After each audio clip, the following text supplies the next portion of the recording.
Bismillahirrahmanirrahim. Today we are talking about Sylvia Plath.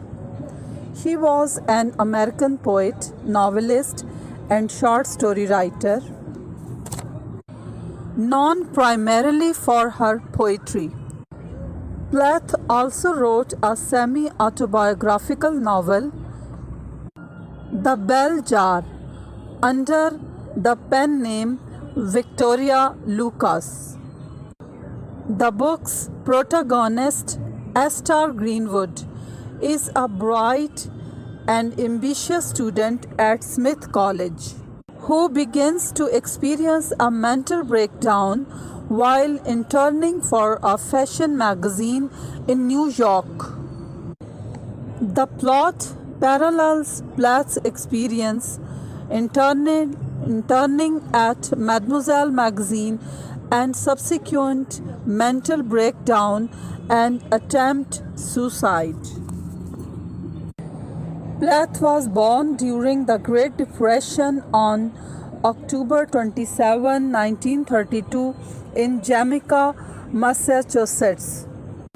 Plath's father was a professor of zoology and German at Boston University and author of a book about bumblebees. Plath's mother was approximately 21 years younger than her husband.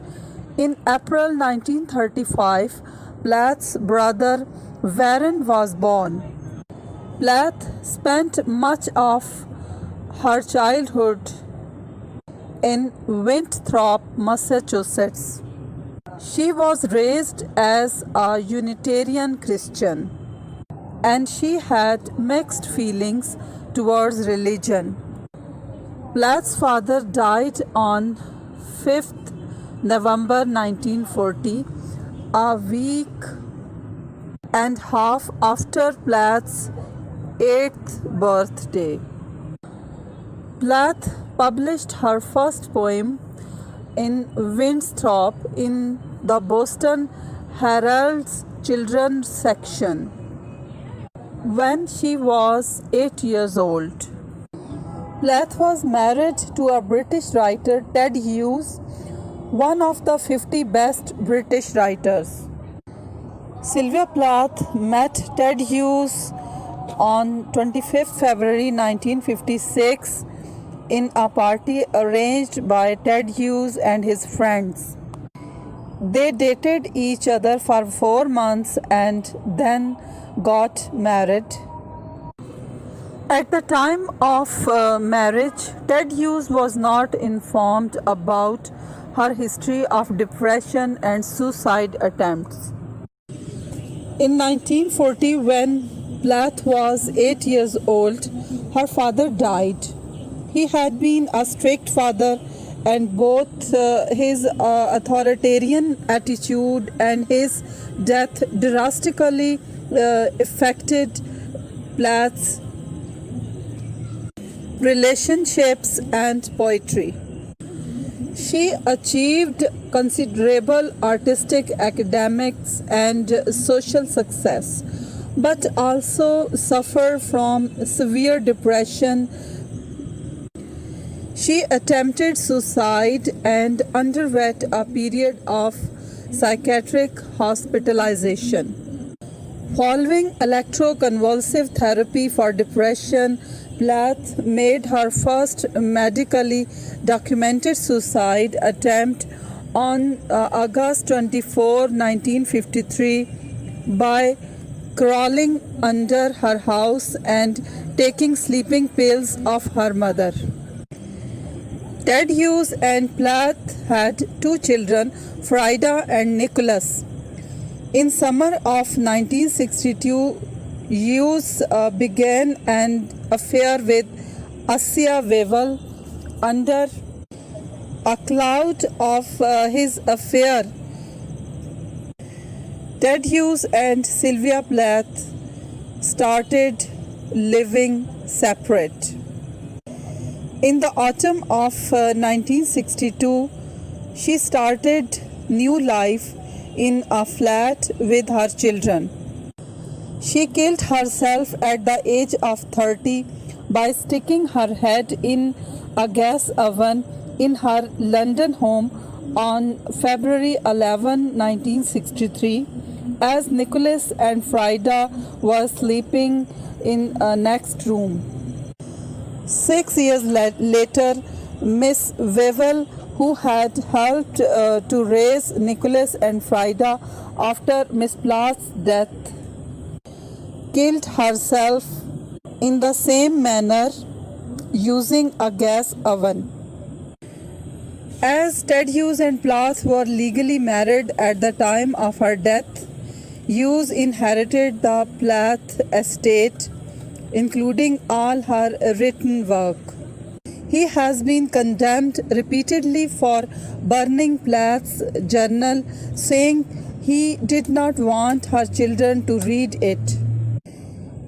He has been accused of attempting to control the estate of Sylvia Plath for his own ends. Although royalties from Plath's poetry were placed into a trust account for their children Frida and Nicholas. When Ted Hughes' mistress Assia Wevel killed herself and their 4-year-old daughter in 1969, the outraged mourners accused Hughes in media. Wevel's death proved that Ted Hughes had been abusive to both Plath and Wevel. Most of her admirers thinks that Ted Hughes is responsible for her death because of Ted Hughes' adultery with Sylvia Plath. She made suicide.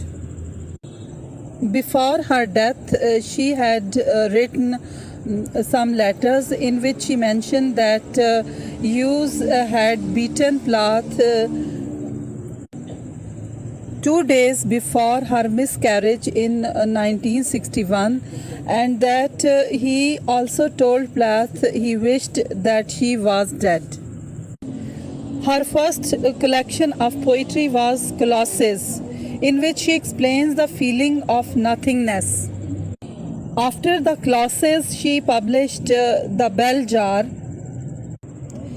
2 years later of her death, a collection of poems was published under the title of Ariel, in which she had explained the unheard cries of women and honest imagination, issues of frustration, trauma, and sexuality.